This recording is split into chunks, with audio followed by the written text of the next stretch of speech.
এই যে দেখো আমার বন্ধু সমীর এখানে আগুন জ্বালিয়েছে এবং সেখান থেকে কিছু ধান পুড়ে গিয়ে খই হচ্ছে, সেই খইগুলো সমীর খাচ্ছে। আর এটা ছিল আমাদের ছোটবেলার একটা খেলা। আজকে অনেকদিন পরে দেখে মনে পড়লো এটা এটা হলো অর্ণব। অর্ণবও দেখো একটি ধানের থেকে তৈরি হওয়া খই মুখে দিচ্ছে। খুব একটা ছোটবেলার দৃশ্য মনে পড়ে গেল। এই যে হাতে খুব ভালো লাগছে, এই যে হাতে খই। যখন ছোটবেলা এইভাবে আগুন পোহাতাম তখন ওই খড়ের মধ্যে লেগে থাকা যে ধানগুলো, সেই ধানগুলো পুড়ে গিয়ে খই হতো, সেই খই আমরা খেতাম, খুব ভালো লাগতো। আজকে অনেকদিন পরে এই দৃশ্যটি দেখে ছোটবেলার সেই দিনগুলো মনে পড়ে গেল। আশা করি তোমরাও এই বিষয়টা নিয়ে খুব আনন্দ পাবে। এটা হলো অর্ণব। অর্ণব, তুমি একবার হাই হাত দেখিয়ে দাও।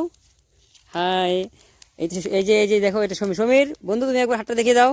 দাঁড়াও দাঁড়াও দাঁড়াও, অল্প খানিক খইটা নিয়ে আসি, সংগ্রহ করে নিয়ে আসি। এই যে দেখো তোমরা সবাই, সমীর খই সংগ্রহ করছে।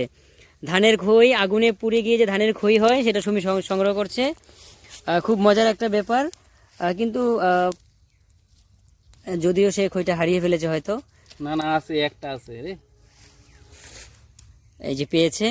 তো খুব সাধারণ একটা বিষয়, কিন্তু খুব আনন্দ পাওয়া যায় এই বিষয়টিতে।